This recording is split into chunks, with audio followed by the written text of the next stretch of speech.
ಅವಳ ಒಂದು ಕಿಂಜಲ ಕಟ್ ಮಾಡಿ ಒಂಜುಂಡತ್ತಿಲ್ಲ ಆಯ್ಕದೊಂಡತ್ತಿ ತೋಜುದು ತಾಡಿ ವೆಯ್ಟ್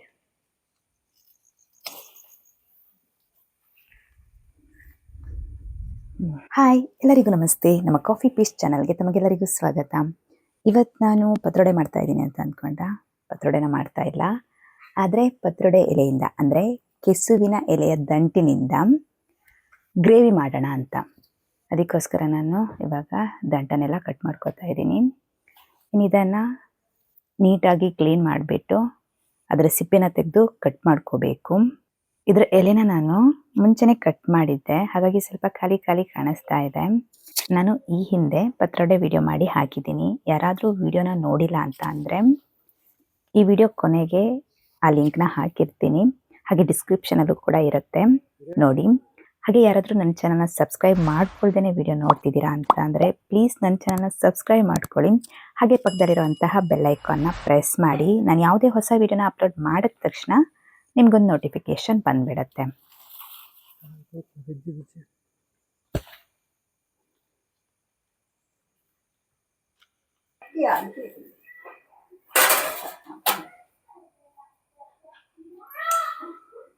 ಪುಂಪು ನೆಲ ಹಾಳಾಪುಂಡು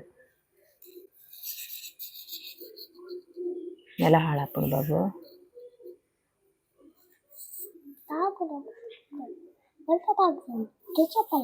ಏನು ತುಜಪ್ಪ ಅವು ಏನ್ ಸರಿ ತುಜಪ್ಪ ನಾನು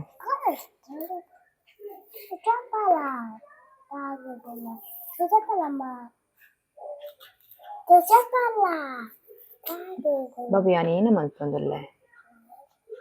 ಇವಾಗ ಈ ದಂಟನ ನೀಟಾಗಿ ಕ್ಲೀನ್ ಮಾಡ್ಕೊಂಡಾಗಿದೆ.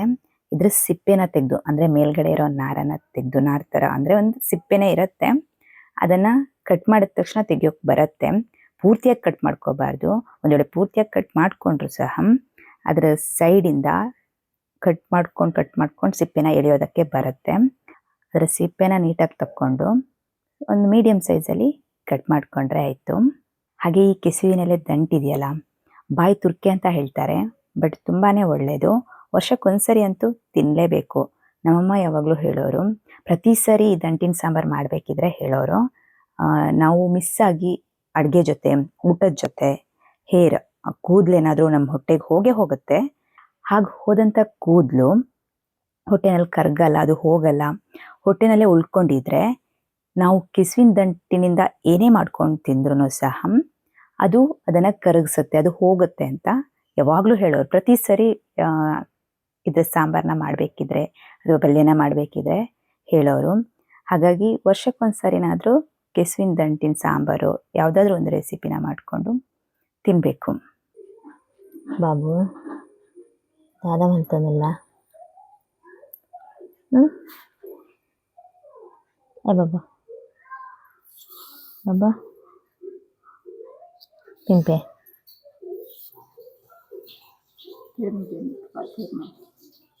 ಕೈ ಕಿರ್ಮಡಬೇಕಂಗೆ ಗೊತ್ತಿಜ್ಜಿ ఆయన పసందు కైట్ పుర పసందు గొబ్బొందుల్లత బాబు బాబా కై కాయ అప్పుడు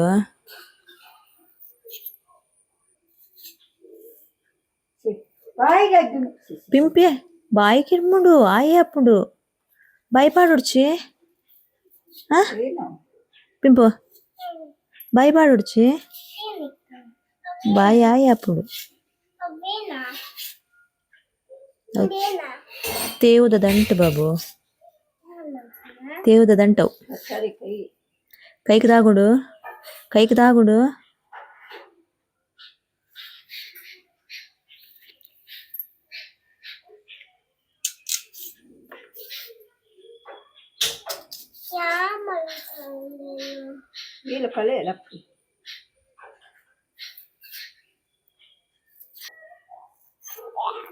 ಇದಂಟದ ಕೈಪ್ ಮನ್ಪೋಣ, ಈ ಕೈಪ್ ಮನ್ಪೋಣ ಮಲ್ಪೋಣ ಎಂಚ ಮಲ್ಪ ಎಂಚ ಕೈಪ್ ಮನ್ಪನ ಹೇಳಿ ಪಿಂಪಿ ಎಂಚ ಕೈಪ್ ಮಲ್ಪ ಏನೇ ಪಾಡ್ದು ಸಾರು ಪಾಡ್ದು ಕೈಪ್ ಮನ್ಪೋಣ, ಸಾರು ಪಾಡ್ದು ಕೈಪ್ ಮನ್ಪನ ಸೂಪರ್. ಈ ಕ್ಲೀಮ್ ಅಂತನ ಯಾವ್ದಿ ಪಿಂಪಿ ಕೈಗೆ ತಗೊಂಡು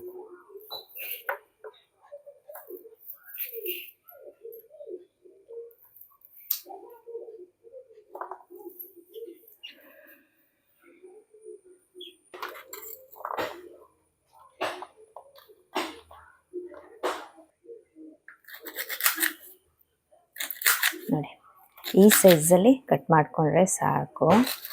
ತುಂಬ ಸಣ್ಣ ಕಟ್ ಮಾಡ್ಕೊಂಡ್ರೆ ಅದು ಪೂರ್ತಿಯಾಗಿ ಕರಗಿ ಹೋಗ್ಬಿಡುತ್ತೆ.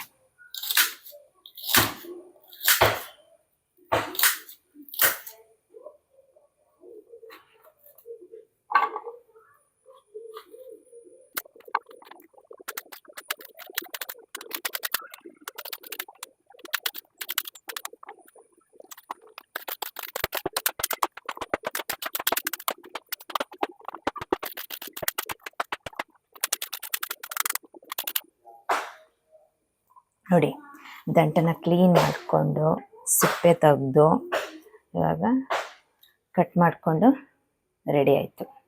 ಇವಾಗ ಇದನ್ನು ಖಾರ ರುಬ್ಬಾಕಿ ಗ್ರೇವಿ ಥರ ಮಾಡೋಣ. ಇದು ಹಲಸಿನ ಹಣ್ಣಿನ ಬೀಜ. ಇದನ್ನು ನಾವು ಈಗ ಬಿಡಿಸ್ಕೊಂಡು ಸ್ವಲ್ಪ ಕಟ್ ಮಾಡಿಕೊಂಡು ಗ್ರೇವಿಗೆ ಹಾಕೋಣ. ಬೇಗ ಬೇಯುತ್ತೆ, ಇಲ್ಲಾಂದರೆ ಇದು ಬೇಗ ಬೇಯಲ್ಲ.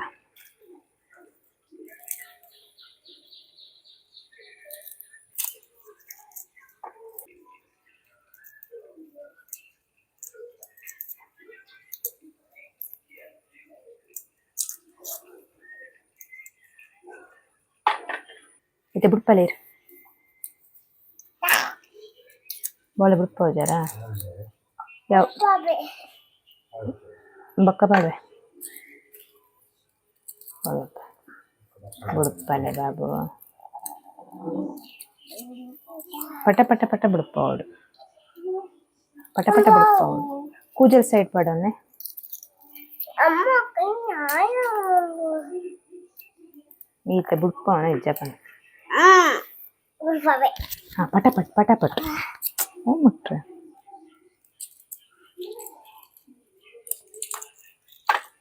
ಎಂಚ ಬಿಡಪ್ಪ ಅವನು ಲಾಯ್ಕೊಂಡ ಇಜ್ಜತು ಓಡು ಊರೆಲ್ಲ ಕಾಡ್ನತ್ತೆ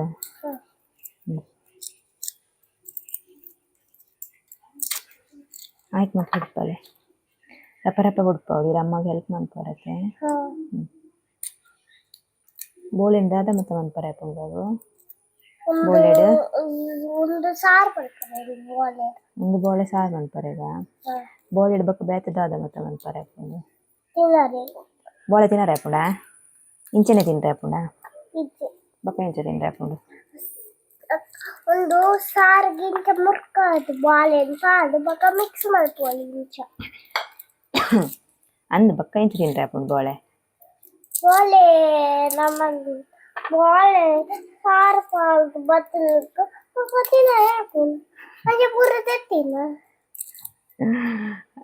ते बोले कई पुग मात्रा पाड़तीन रे अपना हाँ हाँ ये बोले नेंच मत तीन पापा बोले चूली देते तो तीन पाना यानी को कई दागा बतल ದೇವಾ ಅಕ್ಕ ಎದ ಬರ್ಪಲ್ಲ ಅಕ್ಕ ಸ್ಕೂಲ್ ಗತ ಹೋಗ್ತನು ಸ್ಕೂಲ್ ಹೋದ ತಕ್ಷಣ ಶುರು ಆಗ್ತಾನೆ ನಿನ್ನ ಅಂದ ಅಕ್ಕ ನಿಕ್ ಗೊತ್ತಿದೆ ಇಲ್ಲ ಸ್ಕೂಲ್ ಹೋಗ್ಪತ ಸ್ಕೂಲ್ ಹಿಡ್ದು ಏತು ಕೊರ್ತು ಬರ್ಪಾರ ನಿಗುಲು ಐನು 10 ಮುತ ಬರ್ಪ 10 ಗಂಟೆ 10 ಗಂಟೆಗೆ 10 ಗಂಟೆ ಏತು ಕೊರ್ತು ಹಾಕೊಂಡು ಗೊತ್ತುಂಡ ರಾತ್ರಿ ಈಗ ನಿಗುಲು ಜೊಪ್ಪು ಬರತ್ತ ಅದಾಗ 10 ಗಂಟೆ ಬರ್ಪುನ ನಿಗುಲು 10 ಗಂಟೆ ಅವಿಟ್ಪಾಡು ನಿಗುಲು ಬರ್ಪುನ್ ಬೈ ಆಗತ್ತಾ ಇತ್ತೆ ಬೈ ಆಂಡ ಬೈ ಆಂಡ ಇತ್ತೆ ಅಬ್ಬಕ್ಕ ಅಕ್ಕ ಬೈದ ಬರ್ಪುನ್ ಕೇನುವ ಯದ ಬರ್ಪುನ ಅಂದ ಅಲ್ಲಿ ಇತ್ತೆನೆ ಬರ್ಪುನ ಅಲ್ವನ್ನಿ ಅಕ್ಕ ಇತ್ತೆ ಬರ್ಪು ಜೋಲು ಶಾಲೆ ಪೋತ್ನತ ಏದಾಗ ಬರ್ಪುನ್ ಪನ್ನಿ ಬೈಯಗು ಏನಕ್ಕೆ ಗಲಾಟೆ ಇಲ್ಲಡಿ ಇತ್ತಂಡ ಆತು ಗಲಾಟೆ ಮಂತ ಬರತ್ತ ಇತ್ತೆ ಅಕ್ಕ ನೇನೆಕ್ಕೇನು ಅಕ್ಕಲ ಈ ಗಲಾಟೆ ಮಂತ ಬರತ್ತ ಅವು ಬೋಳೆಡು ಇಪ್ಪುಡು ಧೂಳು ಪುರ ಈ ಕ್ಲೀನ್ ಮಲ್ಪೊಡು ಐತೆ ಚೂಳಿ ಕಲೆದು ಪಾಡೋಡು ಅವತ್ತು ಚೂಳಿದೆಲ್ಲ ತಿನ್ಸು ಜೊತ್ತ ನಮ್ಮ ಹಾ ಅಂಚಂಡ ಚೂಳಿ ಕಲೆದು ಪಾಡ್ ನಾಡ್ಸಲ್ಲ ಒಂದು ಕ್ಲೀನ್ ಇಜ್ಜಾ ಅಂಚನೆ ಪಾಡು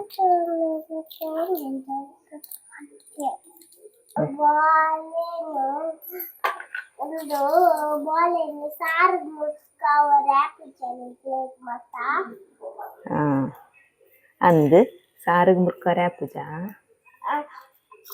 ಆಪುನ್ ಮಾತ್ರ ಇಪ್ಪುಜಿ ಆಪುನ ಇಜಾಂತು ಬಕದಾದ ಲೈಕ್ ದ ಬಾಲೆನು ನರ್ಕ ಇಜ್ಜಿ ಮಾತ್ರ ಪಕ್ಕ ಒಂದೇನು ಚೂಲಿ ಕಡೆ ತಾಯಿ ನಲ್ಪುನೆ ಅಂಚನೆ ಬೈಪೋ ಮತ್ತೆ ಬಾಬು ಕೈ ಮನ್ಪುಳತೆ ಎಂಚ ಕೈಟ್ ಮಲ್ಪುನ ಅಂತ ಗೊತ್ತಿಲ್ಲ ಗೊತ್ತುಂಡೆ ಎಂಚ ಮಲ್ಪುನ್ ಬಾಬು ಯಾ ಪಾರ್ದೆ ತೂಲೆ ಈರ್ ಪಾಡ್ನ ಏನು ತೂಡ ಎಂಚ ಅಂತ ಗೊತ್ತಿಲ್ಲ ಆವ್ ತೂಪನಮ್ಮ ಒಂದಿನಿ ಬಯ್ಯ ಮುಟ ಬಾಳೆ ಜತ್ತದಾವೆ ಅವು ಇಪ್ಪಡು ರೆಡ್ ಕಲರ್ದ ಇಪ್ಪಡು ಬೊಡ್ಚಿ ಬಾಬಾ ರಪ ರಪ ಚೂಳಿ ಕಲೆಲೆ ಕ್ಲೀನ್ ಮಲ್ಪುಲೆ ರೆಡ್ ಕಲರ್ ದ ಚೂಲಿ ಓಪನ್ ಮಾಡಿದ್ರು ರೆಡ್ ಕಲರ್ ದ ಚೂಲಿ ಓಪನ್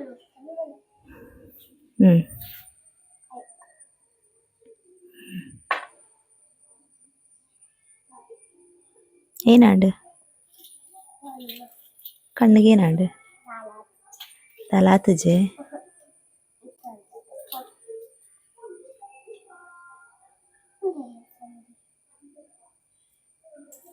ಇರ್ನ ಬೋಳ ಇನಿಕ್ ಕ್ಲೀನ್ ಆವೆ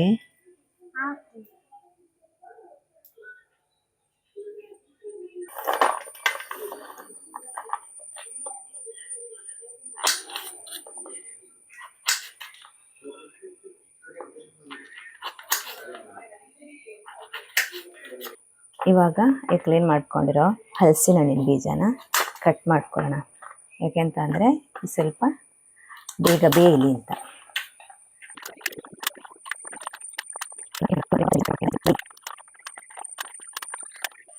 ನೋಡಿ ಕಟ್ ಮಾಡ್ಕೊಂಡು ರೆಡಿಯಾಗಿದೆ ಇವಾಗ ಈ ಉಪ್ಪಲ್ಲಿ ಹಾಕಿರೋಂಥ ಹಲಸಿನಕಾಯಿನ ಒಂದು ಮೀಡಿಯಮ್ ಸೈಜಲ್ಲಿ ಕಟ್ ಮಾಡ್ಕೊಳ್ಳೋಣ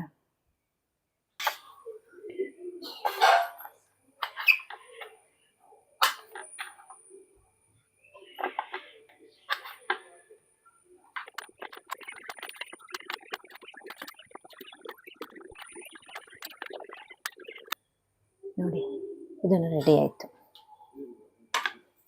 ಇಲ್ಲಿ ನಾವಿವಾಗ ಮೊದಲಿಗೆ ಈ ಹಲಸಿನ ಹಣ್ಣಿನ ಬೀಜನ ಬೇಯಕ್ಕೆ ಹಾಕೋಣ ಅದು ಯಾಕಂದರೆ ಬೇಗ ಬೇಯಲ್ಲ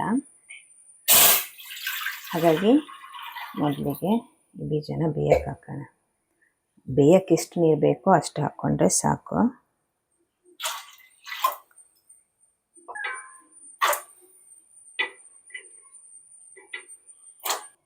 ಇದಕ್ಕೆ ಸ್ವಲ್ಪ ಉಪ್ಪನ್ನು ಆ್ಯಡ್ ಮಾಡ್ಕೊಳ್ಳೋಣ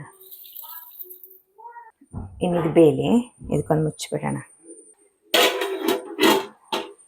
ಇವಾಗ ಖಾರನ ರುಬ್ಕೊಳ್ಳೋಣ ಇದಕ್ಕೆ ನಾವು ಮೆಣಸು ಒಂದು 20ರಿಂದ 25 ಖಾರ ಕಡಿಮೆ ಅನ್ನೋರು ಒಂದು 15ರಿಂದ 20 ತೊಗೋಬೋದು ಹಾಗೆ ಬೆಳ್ಳುಳ್ಳಿ ಒಂದು 5-6 ಈರುಳ್ಳಿ ಒಂದು ಕಟ್ ಮಾಡ್ಕೊಂಡು ಸಣ್ಣ ಕಟ್ ಮಾಡ್ಕೊಂಡು ತಗೊಂಡಿದ್ದೀನಿ ಇದು ಒಗ್ಗರಣೆಗೆ ಸಪ್ರೇಟ್ ಒಗ್ಗರಣೆ ಹಾಕೊಳ್ಳೋಕ್ಕೆ ಮೆಣಸು ಎತ್ತಿಟ್ಕೊಂಡಿದ್ದೀನಿ ಇವಾಗ ಮೆಣಸನ್ನು ಹಾಕ್ಕೊಳ್ಳೋಣ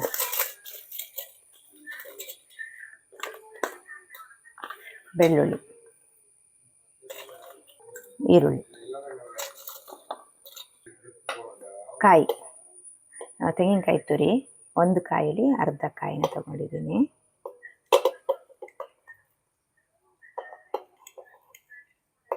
ಹಾಗೆ ಇದನ್ನು ಕೂಡ ಆ್ಯಡ್ ಮಾಡ್ಕೊಳ್ಳೋಣ ಜೀರಿಗೆ ಅರ್ಧ ಟೀ ಸ್ಪೂನ್ ಮೆಂತ್ಯ 2 ಚಿಟಿಕೆ ಓಂಕಾಳು 1 ಚಿಟಿಕೆ ಹಾಗೆ ಇದು ಕರಿಬೇವಿನ ಸೊಪ್ಪು ಮತ್ತು ಉದ್ದಿನಬೇಳೆ ಹುರಿದು ತಗೊಂಡಿರೋ ಅಂಥದ್ದು ಒಂದು ಸ್ವಲ್ಪ ತಗೊಂಡ್ರೆ ಸಾಕು ಒಂದೂವರೆ ಟೇಬಲ್ ಸ್ಪೂನ್ ಅಷ್ಟು ಸಾಸಿವೆ ಅರ್ಧ ಟೀ ಸ್ಪೂನ್ ಒಂದು 3/4 ಟೀ ಸ್ಪೂನ್ ಅಷ್ಟು ತಗೊಂಡ್ರೆ ಸಾಕು ಕಾಳುಮೆಣಸು ಒಂದು 10ರಿಂದ 15 ಕೊತ್ತಂಬರಿ 2 ಟೇಬಲ್ ಸ್ಪೂನ್ ಅರಿಶಿನ ಅರ್ಧ ಟೀ ಸ್ಪೂನ್. ಇನ್ನು ಈ ಹುಳಿ ಇದರಲ್ಲಿ ಮೇಯ್ನು. ಇದನ್ನು ನಾವು ಜಾಸ್ತಿನೇ ತಗೋಬೇಕು. ನಾನಿಲ್ಲಿ 1 ಲೆಮನ್ ಸೈಜಷ್ಟು ತೊಗೊಂಡಿದ್ದೀನಿ. ಮುಂಚೆ ಎಲ್ಲ ಆಮಟೆಕಾಯಿ ತೊಗೋತಿದ್ರಂತೆ ಹುಳಿ ಬದಲು. ಆಮಟೆಕಾಯಿ ಹಾಕಿದ್ರೆ ಇನ್ನೂ ಟೇಸ್ಟ್ ಬರುತ್ತೆ ಅಂತ ಅಮ್ಮ ಹೇಳ್ತಾಯಿದ್ರು. ಸೊ ಇವಾಗ ಇದನ್ನು ಇದಕ್ಕೆ ರುಬ್ಬೋದಕ್ಕೆ ಹಾಕ್ಕೊಳ್ಳೋಣ.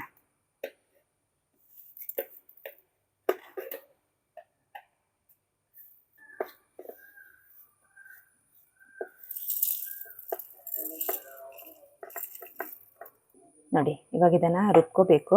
ಇವಾಗ ಮೊದಲಿಗೆ ಇದಕ್ಕೆ ಒಂದು ಸ್ವಲ್ಪ ನೀರನ್ನು ಹಾಕ್ಕೋತೀನಿ.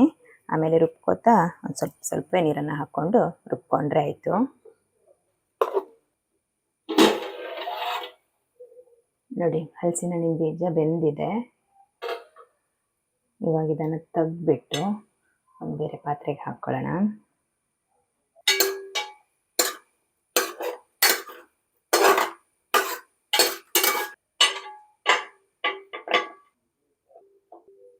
ಇದನ್ನು ನಾನು ಸಪ್ರೇಟಾಗಿ ತಗೋತಾ ಇದ್ದೀನಿ. ಇದಕ್ಕೆ ಉಪ್ಪು ಹಾಕಿದ್ದೀನಿ.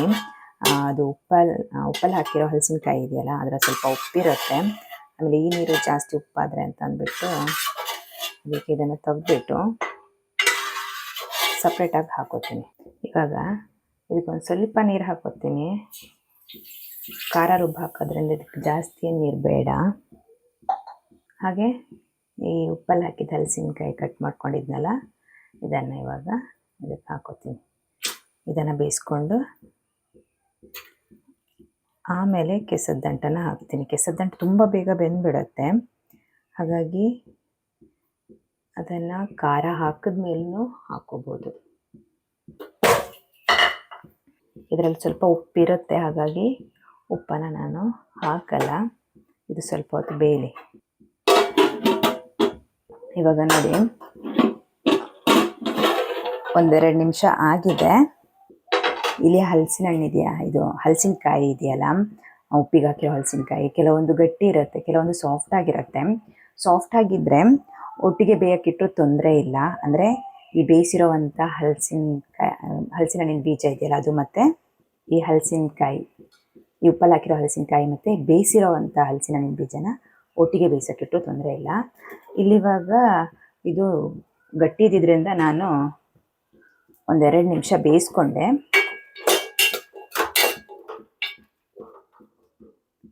ಇವಾಗ ಇದಕ್ಕೆ ನಾವು ರುಬ್ಕೊಂಡಿರೋಂಥ ಖಾರನ ಹಾಕೋಣ. ನೋಡಿ ಖಾರನ ರುಬ್ಕೊಂಡಾಗಿದೆ. ಈ ಖಾರನ ಇದಕ್ಕೆ ಆ್ಯಡ್ ಮಾಡ್ಕೊಳ್ಳೋಣ. ಇದಕ್ಕೆ ಒಂದು ಸ್ವಲ್ಪ ನೀರನ್ನು ಹಾಕ್ಕೊಂಡು ಇದಕ್ಕೆ ಹಾಕೋತಾ ಇದ್ದೀನಿ. ನಾನಿಲ್ಲಿ ಗ್ರೇವಿ ಥರ ಮಾಡ್ತಿರೋದ್ರಿಂದ ಜಾಸ್ತಿ ನೀರು ಹಾಕ್ಕೊಳ್ಳೋದಿಲ್ಲ, ಸ್ವಲ್ಪ ದಪ್ಪ ಮಾಡ್ಕೊತೀನಿ. ಇಲ್ಲಿ ನಾನು ಉಪ್ಪನ್ನು ಆಮೇಲೆ ಹಾಕೋತೀನಿ. ಯಾಕೆ ಅಂತಂದರೆ ಒಂದೊಂದು ಸಾರಿ ಆ ಹಲಸಿನಕಾಯಿಲೂ ಉಪ್ಪಿರುತ್ತೆ, ಉಪ್ಪಲ್ಲಿ ಹಾಕಿರೋದ್ರಿಂದ ಉಪ್ಪು ಜಾಸ್ತಿ ಆಗಿಬಿಡತ್ತೆ. ಹಾಗಾಗಿ ಉಪ್ಪನ್ನು ಕೊನೆಗೆ ಟೇಸ್ಟ್ ನೋಡಿಬಿಟ್ಟು ಹಾಕೋತೀನಿ. ಮತ್ತು ನಾವು ಇದನ್ನು ಒಂದು 20-25 ನಿಮಿಷ ಬೇಯಿಸ್ಕೊತಿದ್ದೀವಿ ಅಂದವಾಗ ಮಧ್ಯ ಮಧ್ಯ ಸೌಟ್ ಹಾಕಿ ತಿರುಗಿಸ್ತಾ ಇರಬೇಕು. ಯಾಕೆಂತ ಅಂದರೆ ಹಲಸಿನ ಹಣ್ಣಿನ ಬೀಜ ಮತ್ತು ಹಲಸಿನಕಾಯಿ ಉಪ್ಪಲ್ಲಿ ಹಾಕಿರೋದನ್ನು ಹಾಕಿರ್ತೀವಲ್ವ, ಅದು ತಳದಲ್ಲೇ ಇರುತ್ತೆ, ಪಟ್ಟಂತ ತಳ ಹಿಡಿದ್ಬಿಡುತ್ತೆ. ಸೊ ಹಾಗಾಗಿ ಮಧ್ಯ ಮಧ್ಯ ತಿರುಗಿಸ್ಕೊತಾ ಇರಬೇಕು. ಇದನ್ನು ಹಾಕೋತೀನಿ. ಇದು ತುಂಬ ಬೇಗ ಬೆಂದ್ಬಿಡತ್ತೆ. ಬೇಗನೆ ಹಾಕ್ಕೊಂಡು ಬಿಟ್ಟರೆ ಪೂರ್ತಿ ಕರ್ಗೋಗ್ಬಿಡತ್ತೆ. ಅದಕ್ಕೋಸ್ಕರ ಇವಾಗ ಹಾಕ್ಕೊಂಡಿದ್ದೀನಿ. ಇಲ್ಲಿ ಕೆಸದ ದಂಟನ್ನು ಒಬ್ಬೊಬ್ಬರು ಒಂದೊಂದು ರೀತಿಯಲ್ಲಿ ಬೇಯಿಸ್ಕೊತಾರೆ. ಒಬ್ಬೊಬ್ಬರು ಮುಂಚೆನೇ ಬೇಯಿಸ್ಕೊಂಡು ಆಮೇಲೆ ಖಾರ ಹಾಕ್ತಾರೆ. ನಾವು ಕೂಡ ಹಾಗೆ ಮಾಡ್ತೀವಿ. ಬಟ್ ಖಾರ ಹಾಕಿದ್ಮೇಲಾದ್ರೂ ಒಂದು 20-25 ನಿಮಿಷ ಬೇಯಿಸ್ಕೊಂಡ್ರೆ ಕೆಸದ ದಂಟು ಸಹ ಚೆನ್ನಾಗಿ ಬೆಂದು ಮತ್ತು ತುಂಬ ಕರ್ಗ್ ಹೋಗಲ್ಲ. ಮತ್ತು ಅದು ಚೆನ್ನಾಗಿ ಹುಳಿ ಖಾರನ ಹೀರ್ಕೊಂಡು ಚೆನ್ನಾಗಿರುತ್ತೆ. ಇನ್ನು ಒಂದೊಂದು ಸಾರಿ ಈ ಕೆಸದ ದಂಟನ್ನು ಸಪ್ರೇಟಾಗಿ ಬೇಯಿಸ್ಕೊಂಡು ಅದರ ನೀರನ್ನು ತೆಗಿತಾರೆ. ಅಂದರೆ ಬಾಯಿ ತುರ್ಕೆ ಎಲ್ಲ ಬರಬಾರ್ದು ಅಂತ. ಈ ಕೆಸದ ದಂಟೇನೂ ತೊಂದರೆ ಇಲ್ಲ, ಬಾಯಿ ತುರ್ಕೆ ಬರೋದಿಲ್ಲ. ಚೆನ್ನಾಗಿ ಬೇಯಿಸ್ಕೋಬೇಕು ಮಾತ್ರ. ಅದು ಚೆನ್ನಾಗಿ ಬೆಂದಿದೆ ಅಂದಮೇಲೆ ತಿನ್ನಬೇಕು. ಕರೆಕ್ಟಾಗಿ ನೋಡಿ ಬೇಯಿಸ್ಕೋಬೇಕು. ಒಂದು 20-25 ನಿಮಿಷ ಬೇಯಿಸಿ ಅದನ್ನು ಮುಟ್ಟಿದ ತಕ್ಷಣ ಗೊತ್ತಾಗತ್ತೆ ತುಂಬ ಗಟ್ಟಿ ಇತ್ತು ಅಥವಾ ಅದು ಸಾಫ್ಟಾಗಿ ಬಂದಿಲ್ಲ, ತೀರಾ ಸಾಫ್ಟಾಗಿ ಕರಗಿ ಹೋಗಬಾರ್ದು, ಒಂದು ಸ್ವಲ್ಪ ಸಾಫ್ಟ್ ಆಗಬೇಕು. ಅದನ್ನು ನಾವು ಪ್ರೆಸ್ ಮಾಡಬೇಕಿದ್ರೆ ಗಟ್ಟಿ ಗಟ್ಟಿಯಾಗಿ ಇಲ್ಲದೆ ಇದ್ದರೆ ಆಯಿತು. ಮತ್ತು ಖಾರ ಹಾಕಿದ್ಮೇಲೆ ಅದನ್ನು ನಾವೊಂದು 20-25 ನಿಮಿಷ ಬೇಯಿಸೋದ್ರಿಂದ ಅದು ಖಾರ ಎಲ್ಲ ಹುಳಿ ಎಲ್ಲ ಚೆನ್ನಾಗಿ ಹೀರ್ಕೊಳ್ಳೋದ್ರಿಂದ ಚೆನ್ನಾಗಿರುತ್ತೆ. ಮತ್ತು ಚೆನ್ನಾಗಿ ವಾಶ್ ಮಾಡಿಕೊಂಡು ಹಾಕ್ಕೊಂಡ್ರೆ ಆಯಿತು. ಉಪ್ಪು ಕಡಿಮೆ ಇದೆ, ಒಂದು ಸ್ವಲ್ಪ ಉಪ್ಪನ್ನು ಹಾಕ್ಕೋತೀನಿ. ಉಪ್ಪು ಕಡಿಮೆ ಆಗಿರೋದ್ರಿಂದ ಉಪ್ಪು ಹಾಕೋತಾ ಇದ್ದೀನಿ.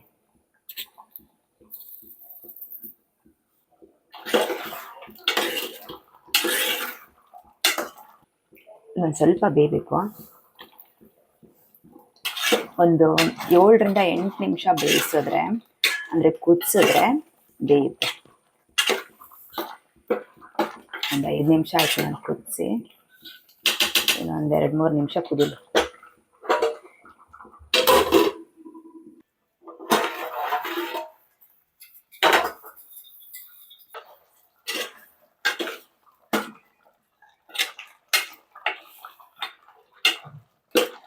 ನೋಡಿ, ಕೆಸುವಿನ ದಂಟಿನ ಗ್ರೇವಿ ರೆಡಿ ಆಯಿತು. ಇದಕ್ಕೊಂದು ಒಗ್ಗರಣೆ ಕೊಟ್ಬಿಟ್ರೆ ಗ್ರೇವಿ ಅಂತೂ ಸೂಪರಾಗಿ ರೆಡಿ ಆಗಿಬಿಡುತ್ತೆ. ಇದಕ್ಕೊಂದು ಒಗ್ಗರಣೆನ ಕೊಡೋಣ. ಒಗ್ಗರಣೆ ರೆಡಿ ಆಯಿತು. ಇವಾಗ ಒಗ್ಗರಣೆನ ಕೊಟ್ಬಿಟ್ರೆ ನೋಡಿ, ಒಗ್ಗರಣೆ ರೆಡಿ ಆಯಿತು. ಒಗ್ಗರಣೆ ಕೊಟ್ಬಿಟ್ರೆ